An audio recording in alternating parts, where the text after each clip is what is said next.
Good morning, everybody. Orin J here with another War of the Visions video, and alongside Trials of Reckoning this week, we are not yet getting our global exclusive unit, which honestly has everybody losing their minds in anticipation for, trying to guess what it is, trying to be detectives and be like, oh, the new map has lightning up, so it's probably lightning, all those things. We're not getting that yet, but we are getting some upgrades to older units in this game, some of which are very, very loved by their fan base, right? Especially this first one we're going to talk about here in Elsi. So let's talk about the EX upgrades we're getting this week and briefly about the Master Ability 2 upgrades we're getting this week. And like I said, we're going to start with Elsi because she's got a lot of fans, and her fans, I think, are going to be pretty pleased with this EX upgrade. First of all, her HP going up near that 4K mark at 3419, and her attack going from 359 all the way up to 521. So nice boost to her stats there.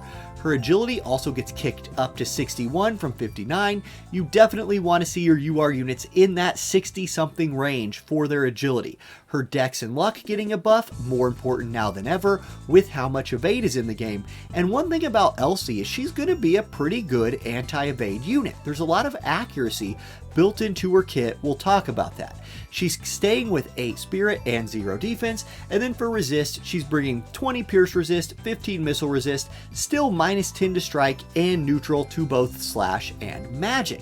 So let's look at her kit though. What is getting upgraded? Before we do that though, check out this. Her master ability, because she was a newer unit to get EX upgrade, she already has the HP and light attack up for the group. So you don't have to wait for that to come later. That is nice for her, and her master ability has accuracy in it. Previously, I wouldn't have cared a bunch about that, especially like back when she came out. Nowadays, that's very nice. And then Heart-Shaped Hairpin is an AoE accuracy buff for your group in a TMR. I don't believe we have another one of these. I think this is the only AoE accuracy buff that we have in TMR form. If I'm wrong about that, let me know in the comments. I would like to be wrong about that. Okay, skills. What's actually getting upgraded for? Secret of the Nightblade. This is a support ability, one you were probably going to run most of the time anyway. Attack buff, accuracy buff, evasion debuff. First of all, don't care about the evasion debuff. She's not going to dodge things for you. But the attack and accuracy is really nice, and now that will come with AP consumption down 20%. Okay, I like that. AP consumption down is a nice little boost. You're probably going to run this new one with tune-up for your support abilities, and that's a great place to be with support abilities. Tune-up, one of the better ones in the game for physical damage dealers. Okay, what else got upgraded?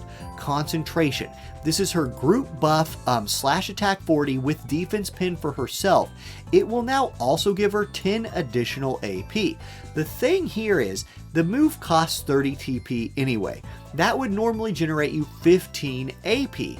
With the additional 10, it will now generate 25. That is the equivalent of casting a TP skill that costs 50 TP. So that's actually pretty strong and synergizes nicely with her AP consumption buff that she's getting from her support ability. Then her job level 25 ability is a debuffing move with range 5, single target, 165% modifier, decreases agility of the target by 25%, and increases their AP consumption by 50%. Really strong. Think about hitting like a King Mont or something with this, who's running at your squad, maybe gonna try to cast his limit break. You make that limit break cost 50% more, he's not going to use it. So a really good move there. Situational, maybe. Her hardest hitting move, no, but a nice little addition to her repertoire. And with all of her built-in accuracy, I could see her getting some play, especially because, like I said, she's got a lot of fans. She's a super cool looking unit. Like, look at this artwork. She's really good looking. Who doesn't like themselves some sleepy time? Now, next up, we're going to talk about an MR unit that is a, quote unquote, you can't see me doing air quotes, but I'm doing them, double cost MR, and that shows through in her stat pool. She is a very, very strong unit as an MR, but is a cost 65. First of all, her HP getting boosted to 3378, that's UR levels. Her attack getting boosted to 530, also UR levels for physical damage carry. Her agility going up to 63, that's really nice, and she's bringing a very respectable amount of dexterity and luck for an MR unit. So I think her stat pool justifies the 65 cost, even if it will make it a little harder for her to use in limited cost formats. She's a lightning unit, so the elemental resists show that out. She is weak to slash and strike, while being strong to missile and magic, and neutral to pierce. So, what's her story here? Like, first of all, she's someone who you can use in certain cost limited formats. At a 65 cost, that's really awkward because there's not a lot of other cost something 5s, right? So in my mind, she's essentially cost 70 if you're practically thinking about putting her in a limited group. At least that's kind of how I think about it. But her master ability is very nice. She has HP 10% and lightning attack up for lightning allies as an MR unit. Pretty cool. Then she gets single target resistance 10 and 10 evasion. Like, is she an evasion unit? No, I don't really think so, but she could be in theory.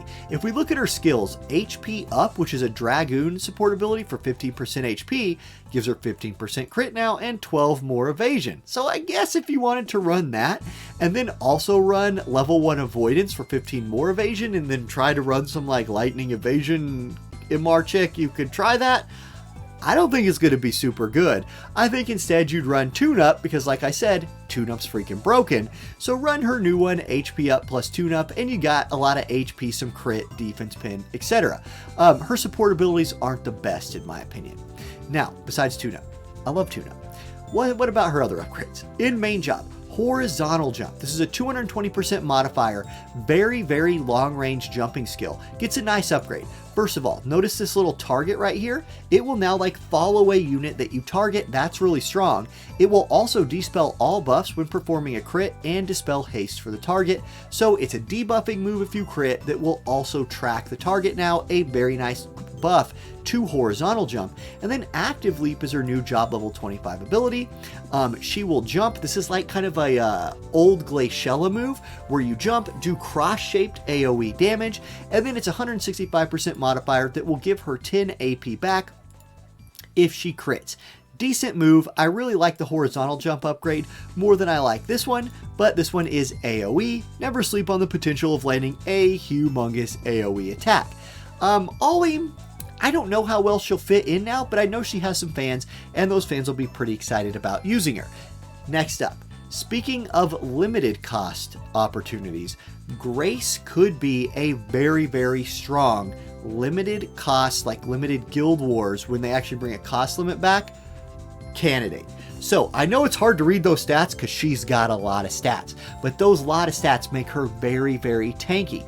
And with all those resists to both elements and to the attack types that you see on the bottom half of the screen, her bumping her HP from 1100 to 2300 will help her live through at least 1 or maybe 2 attacks if she's built right. I think that more than doubling her HP is the biggest single buff they are giving her here, because you can build her very tanky, but with only 1000 base HP like she had at level 99, she still died too easily. Giving her a little more HP will help her out.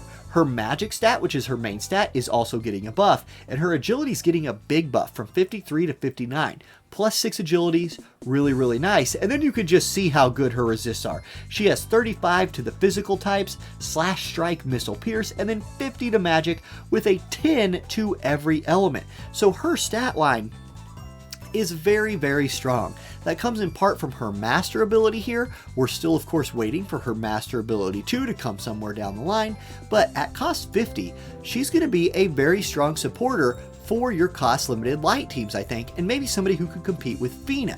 Now, there's more to her EX upgrade than that. She's getting her regenerator counter move upgraded. Previously, it was a 20% chance for a 10% regen for 3 turns. Now it is a 30% chance for a 20% health regeneration. Nice. You make her tanky, she survives some damage, procs this, maybe she tops herself off. Cool. I like that. It synergizes with her kit. It's decent. Now, her other EX buff, Curaga, which is a 210% heal. Like, y'all know what Curaga is. It's used in this game all the time. Hers will now also give AoE resistance 15 to allies hit by it. So, a very good buff. And then her job level 25 ability, Mind Enhance, is an AoE spirit buff. 20 spirit for herself and her allies that she buffs, while increasing their spirit debuff resistance and increasing her own healing power by 30. So, with a magic stat of with a magic stat of 473. That's not quite what your UR healers are going to have, but if she can get this mind enhance buff off to get that 30 additional healing power, I think that could help her feel like her heals are UR level at 50 cost. Could be very, very useful in some limited situations. Next, I want to talk about our master ability 2s that we're getting, and Gilgamesh is the first one off the block.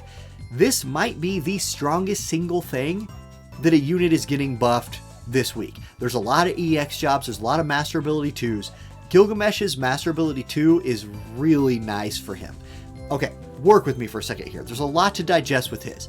First of all, his original master ability was just this, what I've highlighted in blue. Slash attack 10 for self, agility 10% for self. This was great on launch, and Gilgamesh was a launch unit. It didn't age great.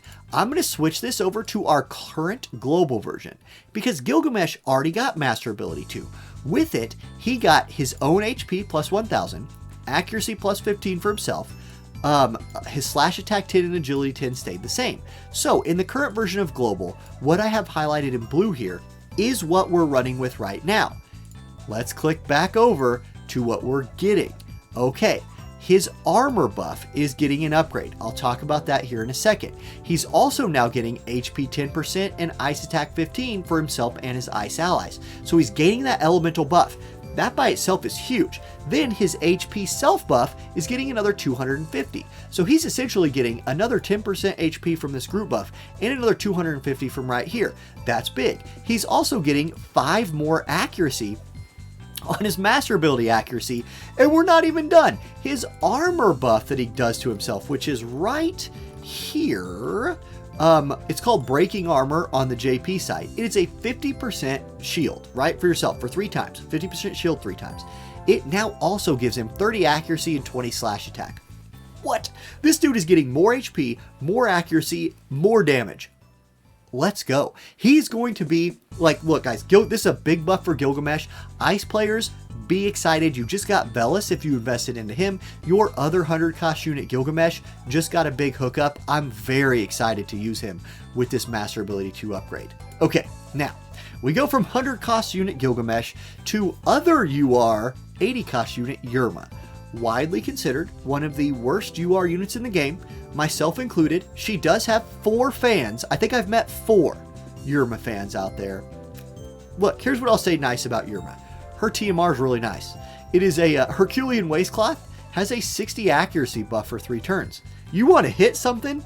Level this thing up. But because it's Yerma, even this isn't super good because like only so many jobs can wear it, and that might look like a lot of jobs, but neglected from that list is a lot of the jobs that would need it. So it is still a very good TMR, and I use it regularly. Okay, her master ability that she's been running with up till now was this: critical damage 15 for herself and accuracy 10. Pretty good, like not bad, but she's been very limited by the fact that she was like a slasher, and she just came at you and only slashed, and it was too easy to build slash resistance. We are in a different place of the game. There are ways to get through slash resist. Did her master ability 2 upgrade give her enough? Well, she gets the HP and wind attack buff for her group, obviously. Her limit break gets an upgrade. We'll look at that here in a second. She just gets flat 40 defense pin. Why couldn't they have given Eileen 40 defense pin? They had to give Eileen less than that for some reason. Jerks. She gets 40. That will be a big help. Crit damage stays 15. Accuracy stays 10. Let's go scope that limit break upgrade. Previously, her limit break did 210% damage and then decreased single target resist 38 and increased her single target resist 38. A couple changes here. It now decreases single target resist before doing the damage. That will very much increase the DPS that this move does, and it gives her courage. This is now a courage. Here, I'll highlight the right thing. There it is.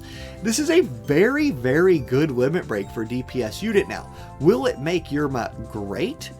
Probably not, but she is pretty dang good for PvE in a wind slashing team. Single target resist debuff is nice. She has steal time, so she's got some things here.